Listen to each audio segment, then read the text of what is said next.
ब्रह्म सूत्र के तृतीय अध्याय के प्रथम पाद के द्वितीय अधिकरण का विचार हम लोग कर रहे हैं। इस अधिकरण में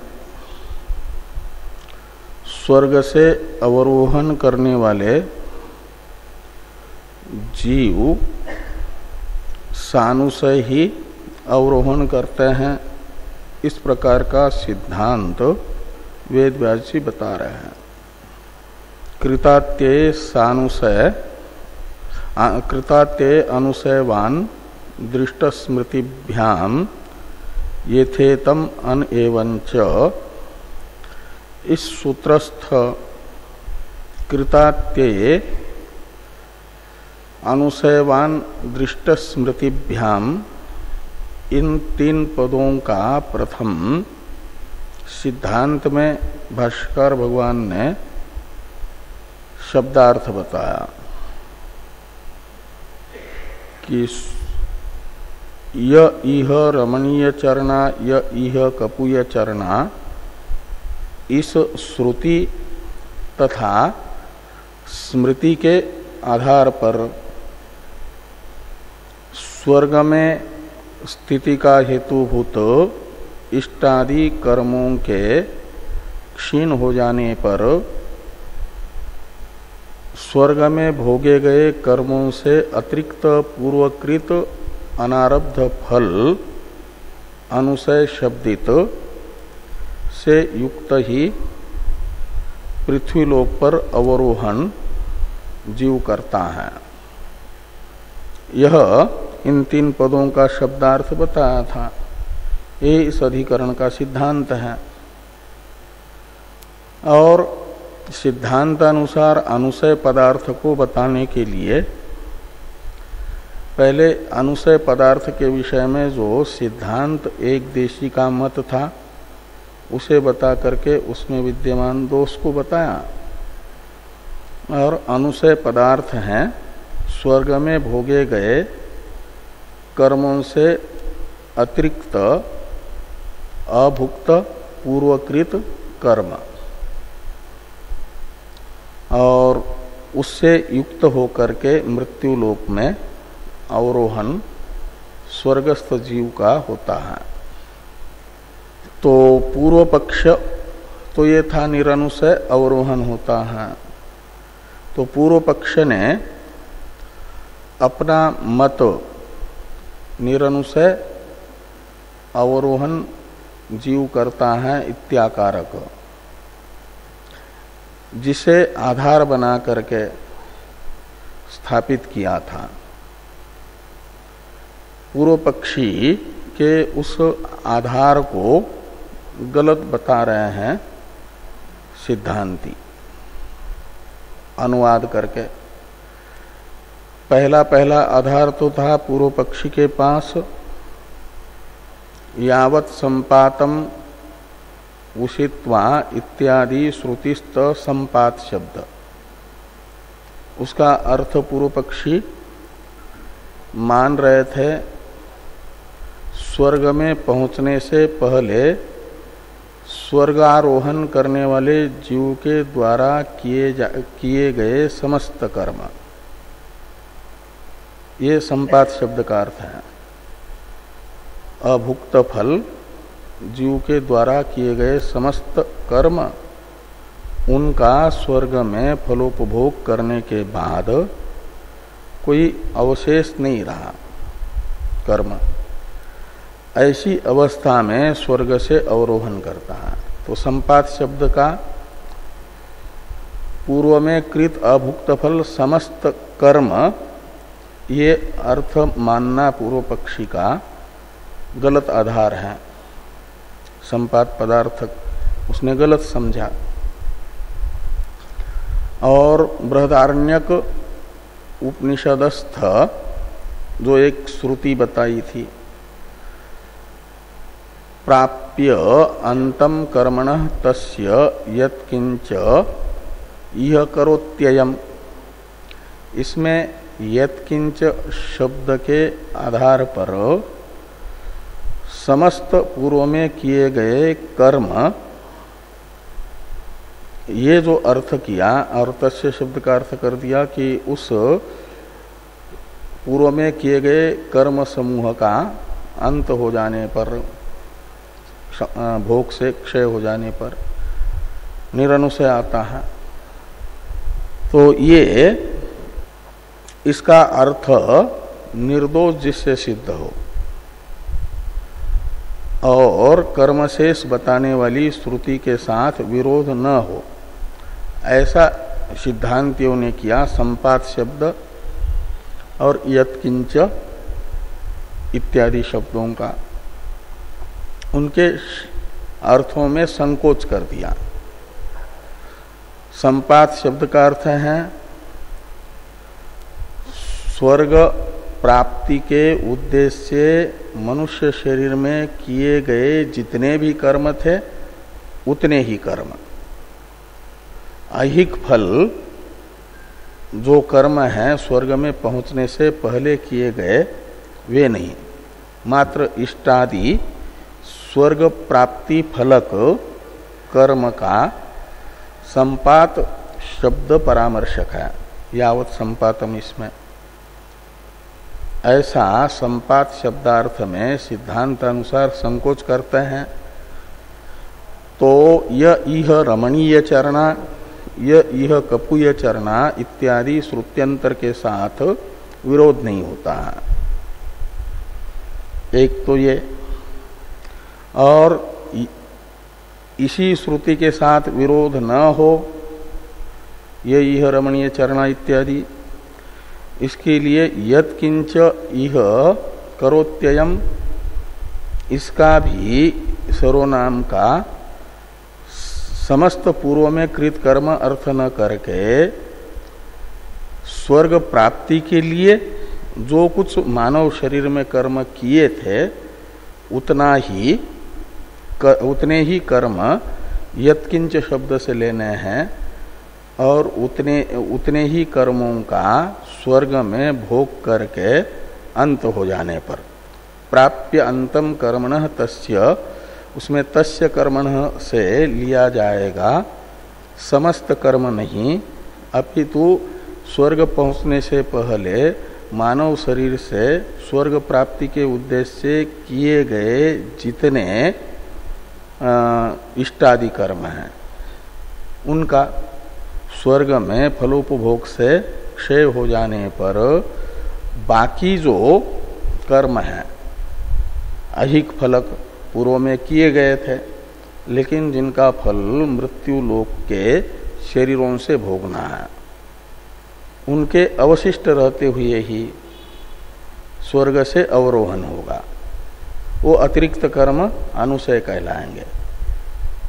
इसलिए पूर्व पक्षी का आधार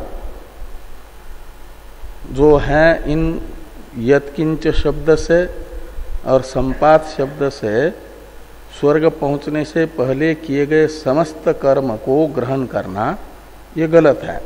उसमें श्रुति विरोध नाम का दोष है।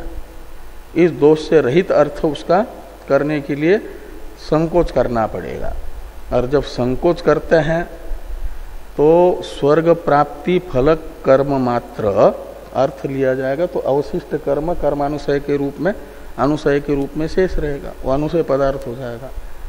इसलिए निरनुशय गमन अवरोहन न सिद्ध हो करके सानुशय अवरोहन सिद्ध होगा, जिसे वेद व्यास जी ने कृताते अनुशयवान दृष्ट स्मृतिभ्याम से बताया है। ये चर्चा सिद्धांतियों ने प्रारंभ कर दी थी यदुक्तम इत्यादि से,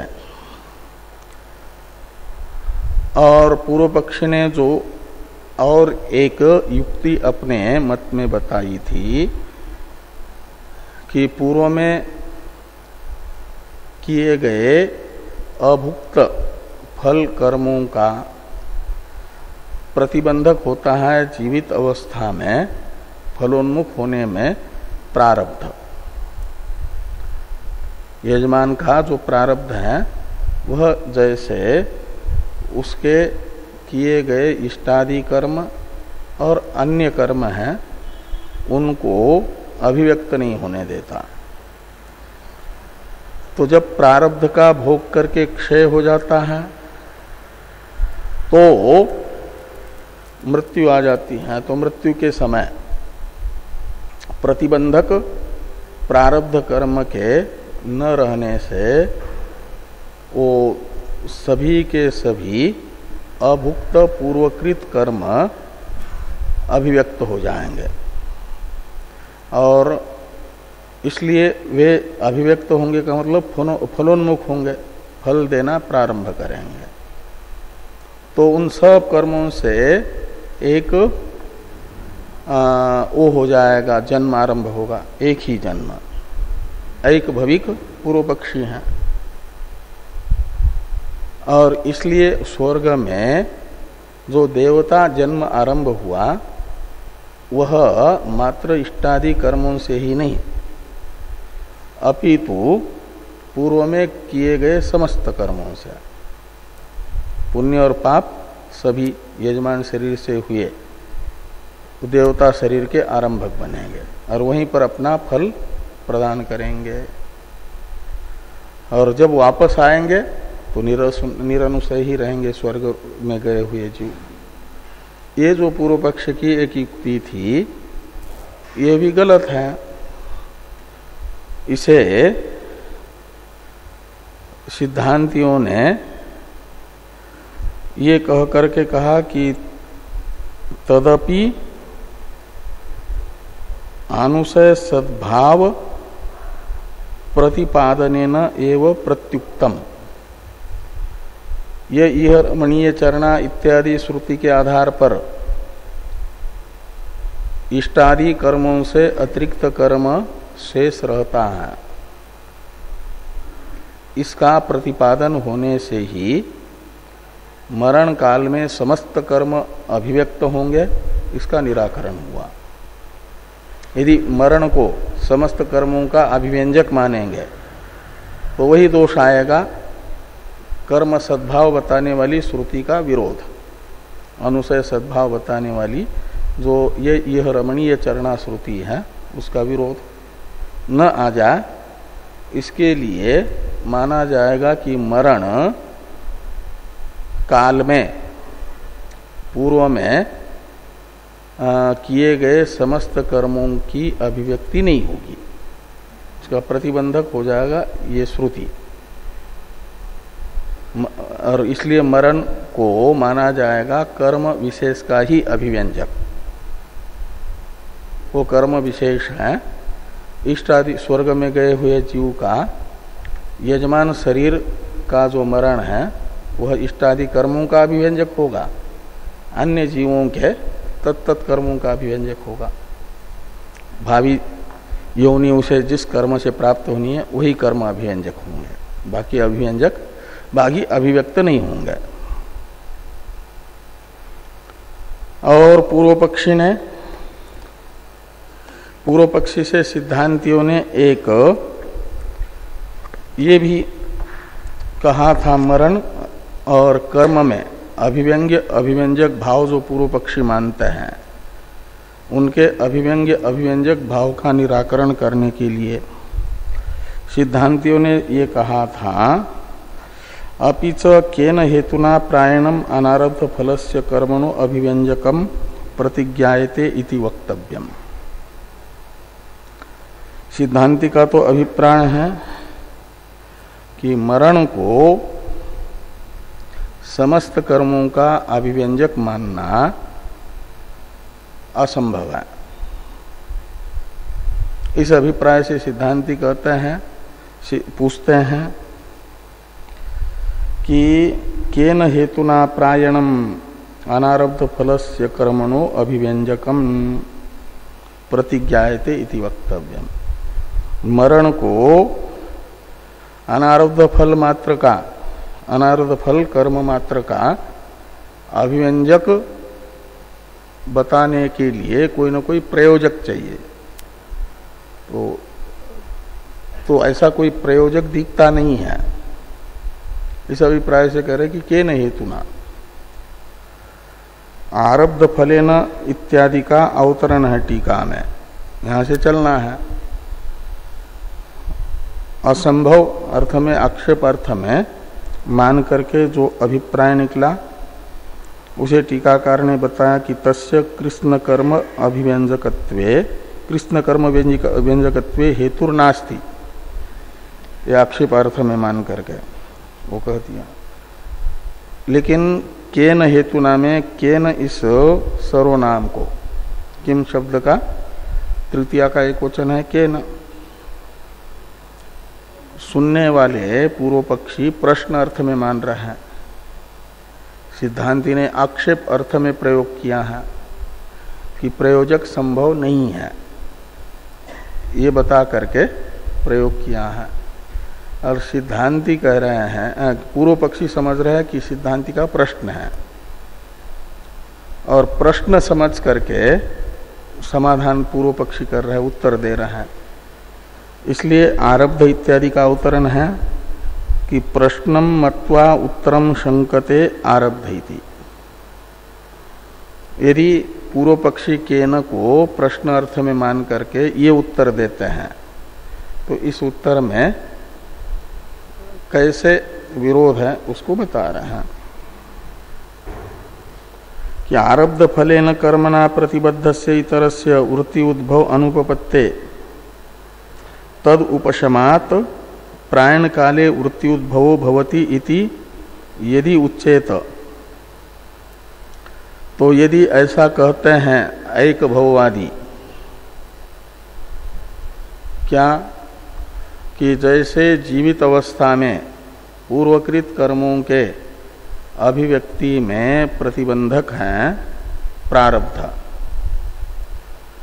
प्रतिबंधक है, और वो प्रतिबंधक हट गया तो मृत्यु जो है समस्त पूर्वकृत अभुक्त फलों का अभिव्यंजक हो जाएगा।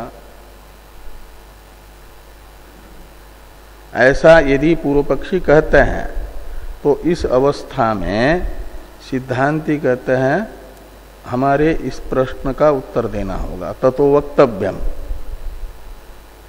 ये दूसरा प्रश्न उसके प्रति होता है कि यथा एव तर्हि प्राक प्रायणात् आरब्ध फलेन कर्मणा प्रतिबद्धस्य इतरस्य वृत्ति उद्भव अनुपपत्ति एवं प्रायण कालेपि विरुद्ध फलस्य अनेकस्य कर्मणो युगपत् फलारंभ असंभवात् बलवता प्रतिबद्धस्य दुर्बलस्य वृत्ति उद्भव अनुपपत्ति इति। इसका अवतरण है टीका में यथा इत्यादि का कि आरब्धवत अनारब्धस्यापि बलवतः प्रतिबंधकत्वात् न सर्वकर्मणः फलदानाय अभिव्यक्ति इति समाधत्ते यथा इति। तो जैसे जीवित अवस्था में अनारब्ध फल कर्म के अभिव्यक्ति में प्रतिबंधक है आरब्ध कर्म, आरब्ध फल कर्म, ऐसे ही मृत्यु के समय भी कोई प्रतिबंधक है नहीं, ये नहीं कहा जा सकता। मृत्यु के समय अनारब्ध फल में भी दो विभाग रहेंगे, एक बलवान अनारब्ध फल कर्म, दूसरा दुर्बल अनारब्ध फल कर्म। उनमें से जो बलवान अनारब्ध फल कर्म है वह दुर्बल अनारब्ध फल कर्म को मृत्यु के समय अभिव्यक्त नहीं होने देगा,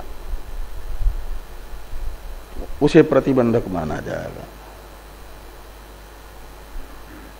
तो प्रतिबंधक मृत्यु के समय भी समस्त कर्मों के अभिव्यक्ति में विद्यमान है,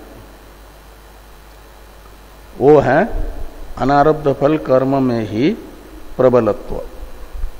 जो कर्म विशेष प्रबल होगा वह प्रतिबंधक बनेगा दुर्बल अनारब्ध फल कर्म विशेष का। ये सिद्धांतियों ने प्रतिबंधक मृत्यु के समय भी विद्यमान है ये बताया। इसलिए जैसे जन्म में जीवित अवस्था में अनारब्ध फल कर्म अभिव्यक्त नहीं होता, वह दुर्बल और प्रबल दोनों का भी प्रतिबंधक होता है। ऐसे मृत्यु के समय वो आरब्ध फल कर्म रूपी प्रतिबंधक न रहने पर भी समस्त कर्मों के अभिव्यक्ति में कोई प्रतिबंधक ही नहीं है, ऐसा नहीं। उन्हीं में से जो प्रबल होगा वो प्रतिबंधक बनेगा दूसरे का। हाँ, संचित और क्रियामान के मिल करके एक कर्म की रील हो गई। मृत्यु के समय तो दोनों एक होते हैं, अनारब्ध फल मात्र माना जाता है, और उसमें दो हो गए, प्रबल अनारब्ध फल कर्म। अनारब्ध फल कर्म तो दो प्रकार का है ना, संचित और क्रियमान, और उसको एक कोटि में लेना है तो अनारब्ध फल कर्म ऐसा हुआ। फिर उसके अवान्तर दो भेद कर लो, संचित और क्रियमान न करके प्रबल अनारब्ध फल कर्म, दुर्बल अनारब्ध फल कर्म।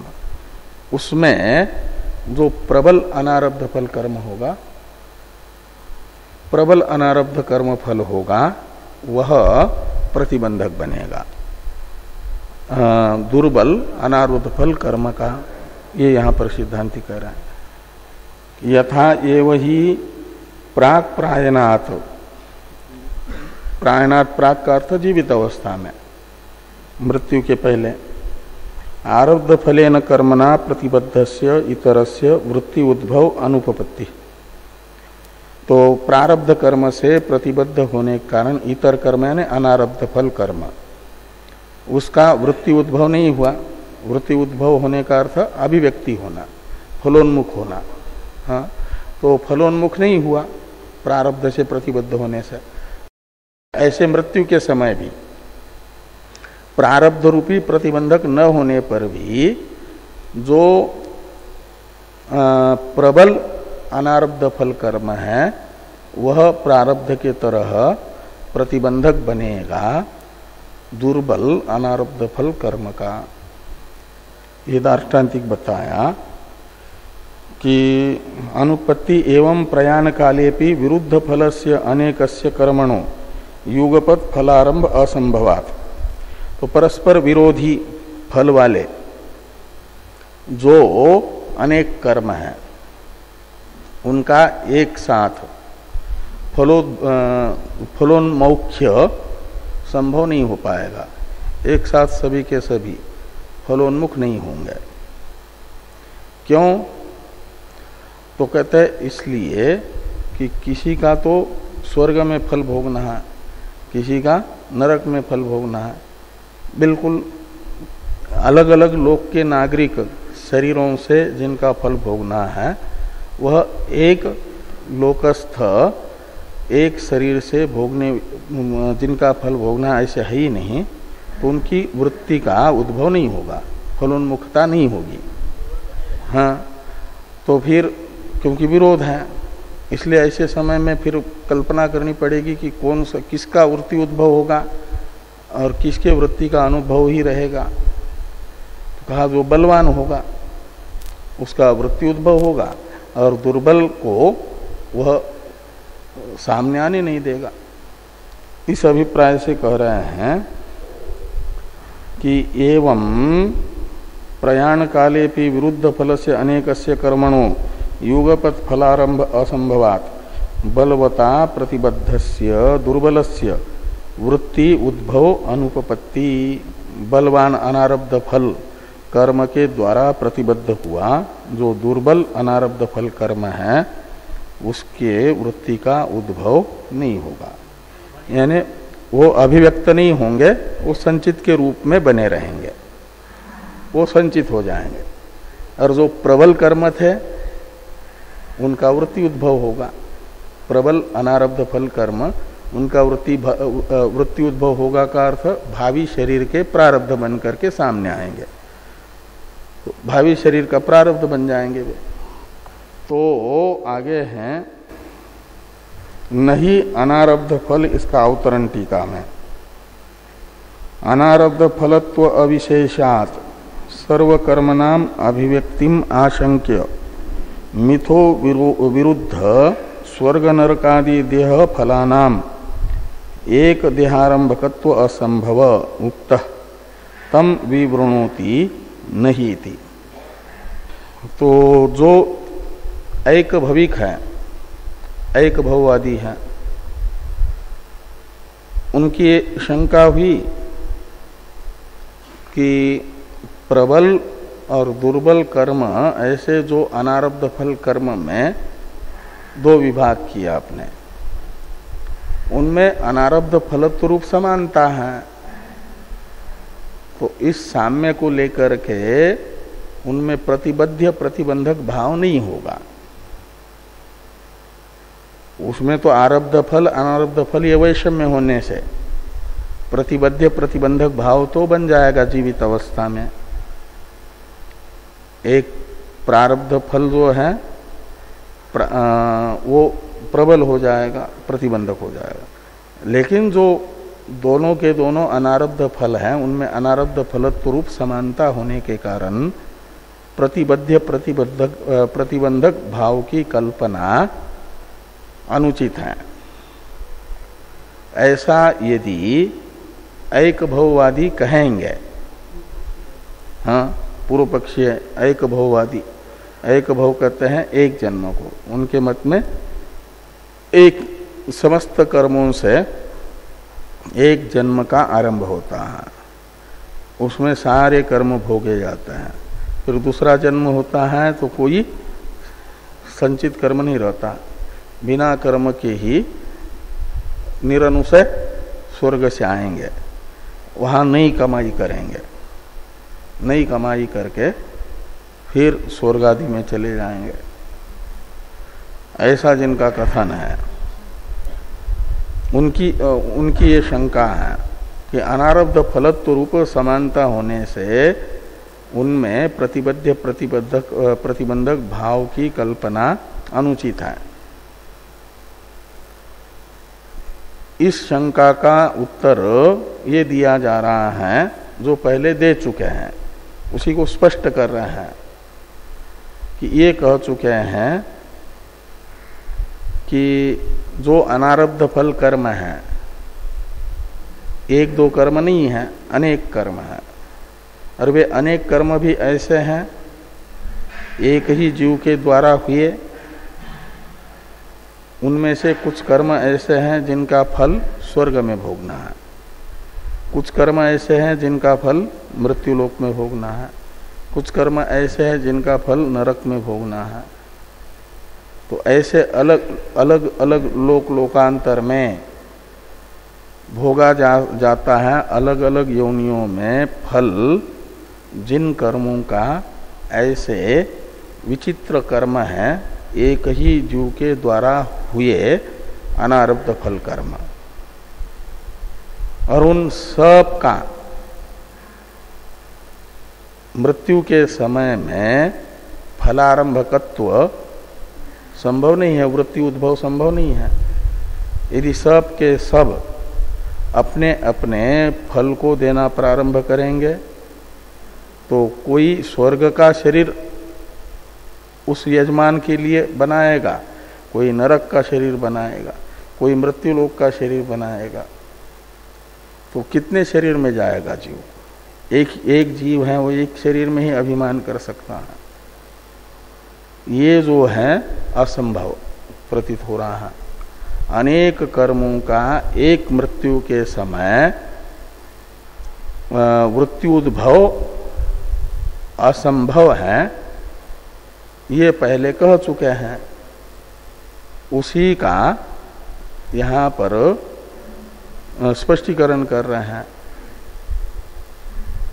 पूर्व पक्ष की इस शंका का समाधान करते हुए कि दोनों में अनारब्ध फलत्व समान होने से नहीं मानना चाहिए क्या प्रतिबद्ध प्रतिबंधक भाव। लेकिन तब भी सिद्धांती कहते हैं अनारब्ध फलत्व रूप समानता होने पर भी प्रतिबद्ध प्रतिबंधक भाव की कल्पना करनी ही पड़ती है। नहीं करेंगे, मरण मात्र से सबकी अभिव्यक्ति मानेंगे, तो ये युगपत परस्पर विरोधी अनेक शरीरों का आरंभक बन नहीं सकते ये, क्योंकि भोक्ता उन शरीरों में जाने वाला एक है और एक समय में वो एक ही शरीर से भोग सकता है। देवताओं की तरह शक्ति तो है नहीं सत्य संकल्पत्व की कि अपने संकल्प से एक साथ अनेक विरोधी शरीरों को बना करके उनमें जा करके भोग ले। वो तो कोई समर्थ कर सकता है, विशेष शक्ति से संपन्न कर सकता है योगी आदि। वो सब सामान्य जीवों के लिए शक्ति न होने से ये नहीं होगा। ये तो जीव सामान्य नियम की चर्चा की जा रही है। ये यहाँ पर कहते हैं कि अनारब्ध फलत्व अविशेषात सर्वकर्मणाम अभिव्यक्तिम आशंक्य, यहाँ तक कि पूर्व पक्ष की शंका रहेगी एक भववादी की कि अनारब्ध फलत्व रूप समानता होने से सभी कर्म मृत्यु के समय अभिव्यक्त होंगे, अपना अपना फल देने के लिए प्रारंभ करेंगे। इस प्रकार की शंका का समाधान पहले जो कर चुके हैं उसी का स्पष्टीकरण है। क्या समाधान कर चुके हैं कि यही समाधान बताया है कि मिथो विरुद्ध स्वर्ग नरकादि देह फलानाम, परस्पर विरोधी जो कर्म है जिनका फल स्वर्गीय देह नारकीय देह है, स्वर्गीय सुख नारकीय दुख रूपी फल जिनका है, ऐसे परस्पर विरोधी फल वाले जो पुण्य पापात्मक कर्म, उनका एक देह आरंभकत्व असंभव, एक शरीर का आरंभक बनना असंभव है। ये समाधान बता चुके हैं अभी अभी, नहीं इत्यादि से ये कह चुके हैं ना कि अनारब्ध फलत्व सामान्य न जात्यंतर नहीं, वो उससे पहले यथा एव तर्हि प्राक प्रायणात आरब्ध फलेन कर्मणा प्रतिबद्ध से इतरस्य वृत्ति उद्भव अनुपपत्ति एवं प्रयाण काले भी विरुद्ध फल से अनेकस्य कर्मणो युगपत फल असंभवात, ये समाधान है। हाँ, अभी अभी बताया, उसी को कह रहे हैं। वो सूत्र रूप से समाधान था कि मिथो विरुद्ध स्वर्ग नरकादि देह फलानाम एक देहारंभकत्व असंभव उक्त अभी हमारे द्वारा कहा गया है, तम विवृणोति, उसी समाधान का सूत्रात्मक समाधान का विवरण स्पष्टीकरण भगवान भाष्यकार कर रहे हैं।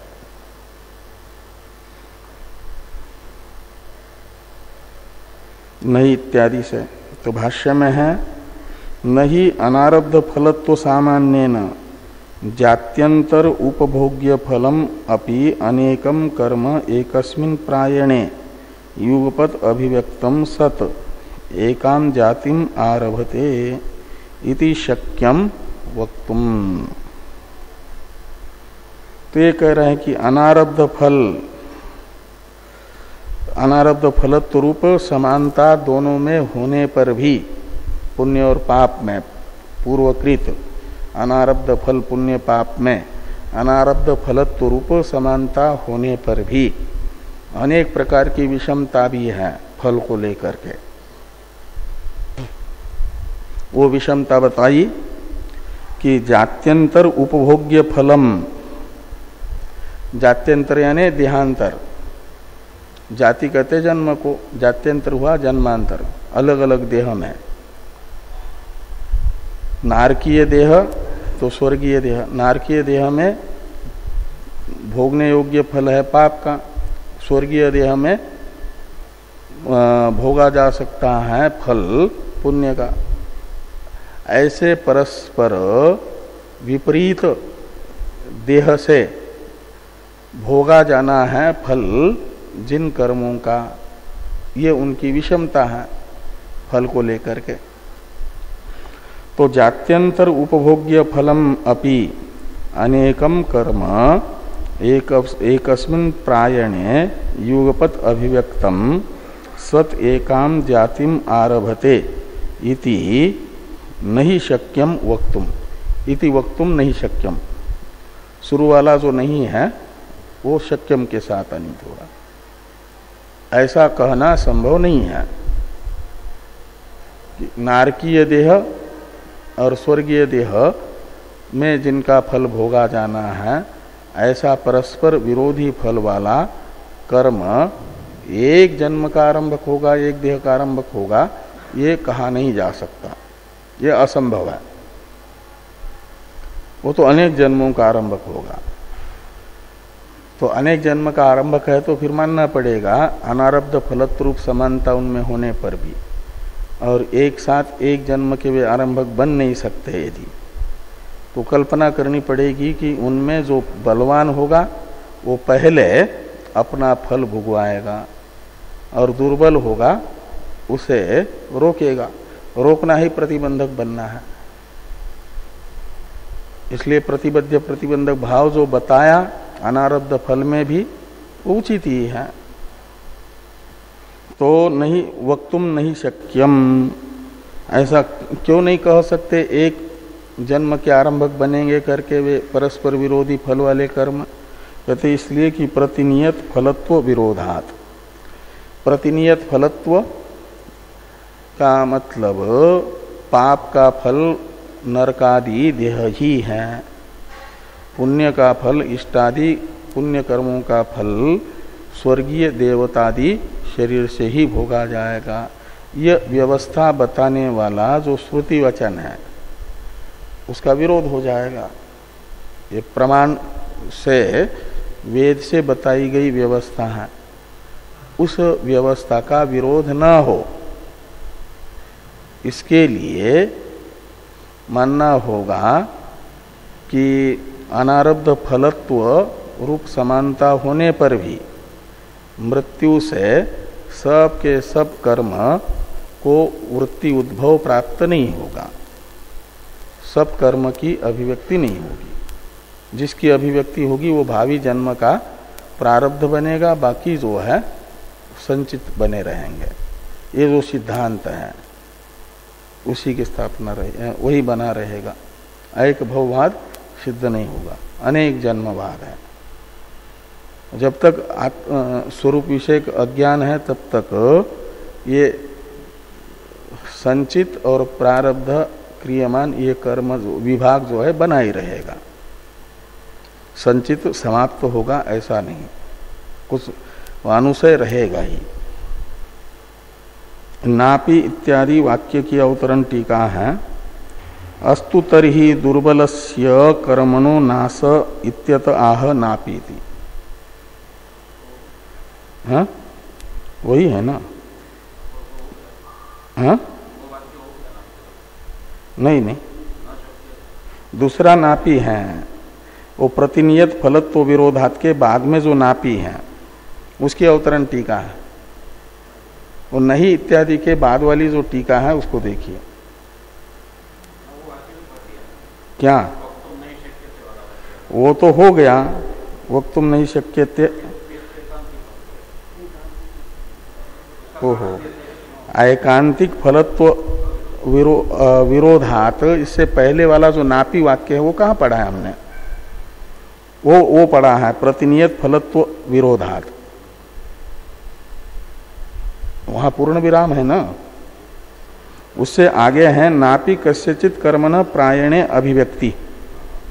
हाँ उसका अवतरण मैं पढ़ रहा हूं, ठीक है। हाँ तो अस्तु तर्हि दुर्बलस्य कर्मणो नाश इत्यत आह नापीति। तो कहते हैं दुर्बलस्य कर्मणो नाशः अस्तु। तर्हि का अर्थ है यदि परस्पर विरुद्ध फल वाले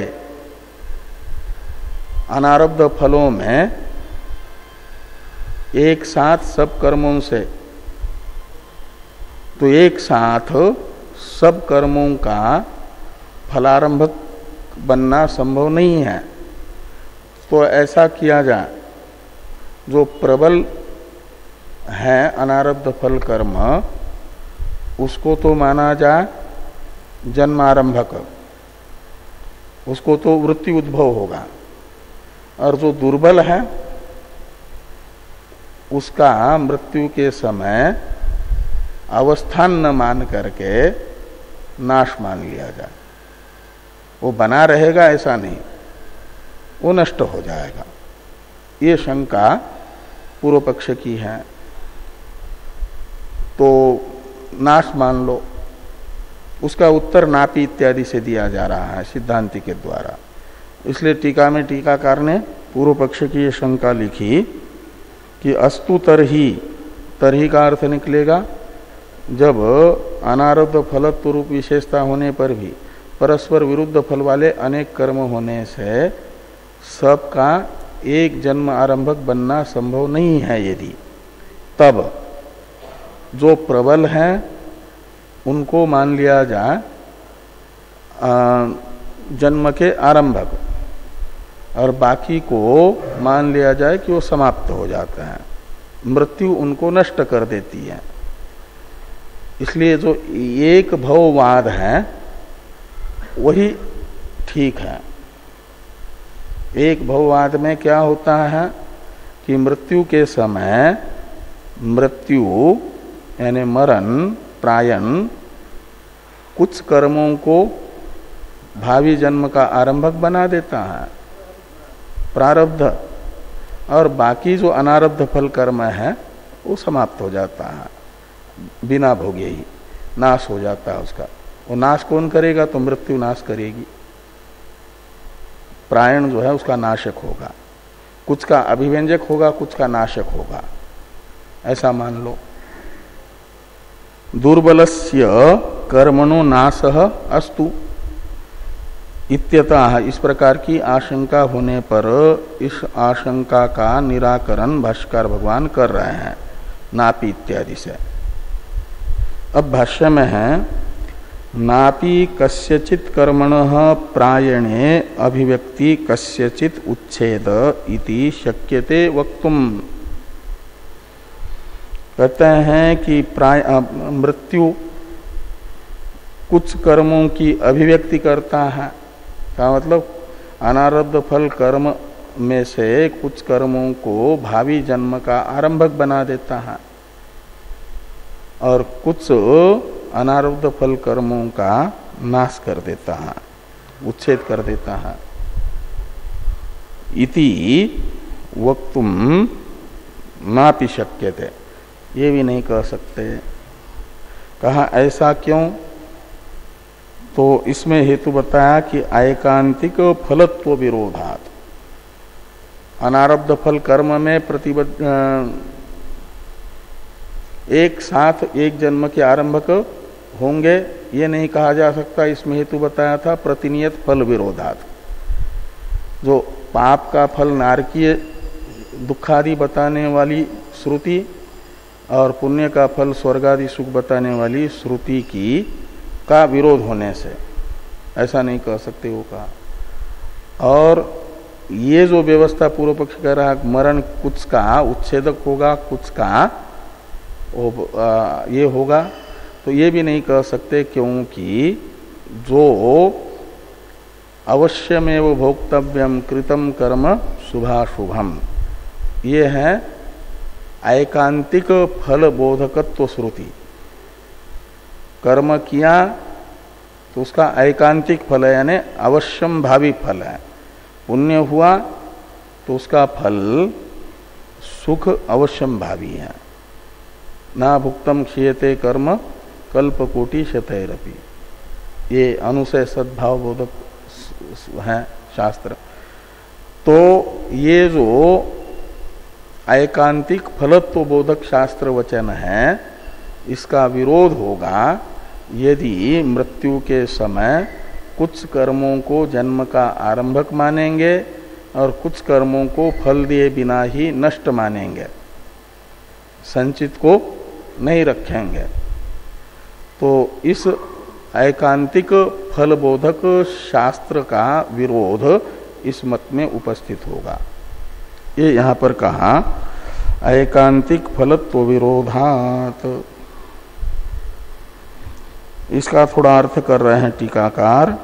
ना भुक्तम क्षीयते कर्म इति एकांत उत्सर्ग। एकांत यानी अवश्यम भावी फल बताने वाला ये सामान्य शास्त्र वचन है और इसका अपवाद है क्षीयन्ते चास्य कर्माणि तस्मिन् दृष्टे परावरे। ब्रह्म ज्ञान को पूर्व किए गए अनारब्ध फल कर्मों का नाशक बताया जा रहा है, निवर्तक बताया जा रहा है। वो बिना फल दिए भी ब्रह्म विद्या से अनारब्ध फल कर्म नष्ट होता है, ये बताया। ऐसे अविद्यावस्था में भी पूर्व किया गया पाप बिना फल दिए नष्ट होता है यदि प्रायश्चित्त होता है तो प्रायश्चित्त बोधक श्रुति शास्त्र वचन से भी पूर्वकृत अनारब्ध फल का नाश होता है। वो विशेष विशेष वचन है। क्षीयन्ते चास्य कर्माणि ये विशेष वचन है, प्रायश्चित्त का विधायक विशेष वचन है और धर्मेण पापम अपनुदति विशेष वचन है। इन विशेष विशेष वचनों को माना जाता है इस उत्सर्ग का अपवाद। ये जो अवश्यमेव भोक्तव्यम कृतम कर्म शुभाशुभम उत्सर्ग है ने सामान्य वचन है शास्त्र का। ये बताता है किया हुआ जो कर्म है उसका फल भोगे बिना नाश नहीं होता। और ये धर्मेण पापम अपनुदति और क्षीयन्ते चास्य कर्माणि और प्रायश्चित्त आदि जो वचन है वे बताते हैं कि पाप कर्म का फल भोगे बिना भी इन साधनों से नाश होता है। एक वचन बता रहा है कि बिना फल भोगे नाश नहीं होता है, वो है ऐकांतिक वचन, ऐकांतिक फल बोधक वचन। लेकिन वो सामान्य वचन है, उसका उस सामान्य वचन का विरोध होगा। कब? यदि मृत्यु के समय, अज्ञानी के मृत्यु के समय अनारब्ध फल कर्मों में से कुछ कर्मों को ही मानेंगे जन्मांतर के आरंभक भावी जन्म के, और कुछ कर्मों को फल दिए बिना ही नष्ट हुए, ऐसा मानेंगे तो इस उत्सर्ग का विरोध होगा। ऐकांतिक फल बताने वाला जो उत्सर्ग है उसका, ये कह रहे हैं सिद्धांती।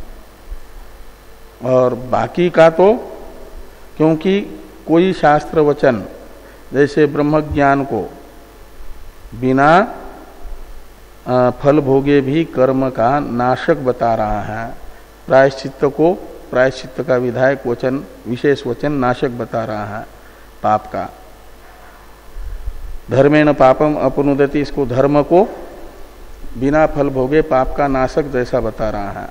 ऐसा कोई शास्त्र वचन नहीं है जो मृत्यु को ब्रह्म विद्यादि के तरह फल भोगे बिना भी कुछ कर्म विशेषों का उच्छेदक यानी नाशक होता हो, नाशक बनता है मरण, ऐसा बताने वाला कोई शास्त्र वचन नहीं है। तो फिर वहां तो उत्सर्ग का पालन करना पड़ेगा, नहीं तो उत्सर्ग का विरोध नामक दोष सहन करना पड़ेगा। ऐसी अवस्था में वो जो उत्सर्ग शास्त्र है, उत्सर्ग का मतलब सामान्य शास्त्र, वो लागू होगा कि अज्ञानी है, प्रायश्चित्तादि नहीं किए हैं, तो मृत्यु के समय उसके जो पाप हैं वो मरण मात्र से नष्ट होंगे, ये नहीं कह सकते, वो बने रहेंगे। इतना है, दुर्बल है यदि तो संचित बन करके टिके रहेंगे, और वो जो है इष्टादि कर्म वो रहेंगे, वो कपूय चरण बन करके रहेंगे। वो स्वर्ग से अवरोहण करके वापस आएंगे तो स्व आदि योनि में उनका फल भोगा जाएगा। और वो पुण्य है यदि, लेकिन इस लोक में भोगे जाने योग्य है मनुष्य आदि शरीर से, तो रमणीय चरण रूप अनुशय वाले वो स्वर्गावरोही जीव यहाँ आकर के त्रैवर्णिक बनेंगे, ये व्यवस्था बनी रहेगी। तो इसलिए ऐसी अवस्था में वह मृत्यु जो है प्रायण उत्सर्ग का अविरोधी सिद्ध जिससे हो, उत्सर्ग का विरोध उसमें न आ जाए, ऐसी कल्पना करनी पड़ेगी। वो कल्पना होगी कि किसी भी कर्म का मृत्यु के समय नाश नहीं होता, जिसका फल भोगा नहीं गया, ऐसा वो पड़ा रहता है संचित के रूप में। वो भविष्य में कभी ब्रह्म ज्ञान होगा तो उससे निवृत्त होगा, या प्रायश्चित्त करेगा तो उससे निवृत्त होगा, या फिर जन्म फल भोग करके नष्ट होगा, नहीं तो पड़ा रहेगा। है? हाँ, तो वो आगे बता रहे हैं। हाँ हाँ हाँ हाँ, ठीक है। तो ना भुक्तम क्षीयते कर्म इति एकांत उत्सर्ग सच प्रायश्चित्त ब्रह्मज्ञान ध्यानैर बाध्यते। स यानी जो उत्सर्ग है उसका बाध होता है किससे? आपके प्रायश्चित्त विधायक शास्त्र से, ब्रह्म विद्या से और ध्यान से। तो ध्यान है निधिध्यासन समाधि, और हाँ उपासना, और उससे जो है पंचदशी में एक श्लोक आता है ना, ओ बुद्धि कृतम पापम जाति, और ध्यान से जो है ये सब, ऐसा एक श्लोक आता है, उस श्लोक भी हम बताएंगे। तो ध्यानेर बाध्यते न मरण मात्रेण, तो मरण मात्र से इन उत्सर्ग का बाध होता है ऐसा बताने वाली कोई श्रुति या स्मृति नहीं है। इसलिए मृत्यु के समय कुछ कर्म नष्ट होंगे ये नहीं कहा जा सकता, ये समर्थन हुआ। आगे का अवतरण है टीका में स्मृतिरपि इत्यादि का, तो इस पर चर्चा हम लोग कल करेंगे।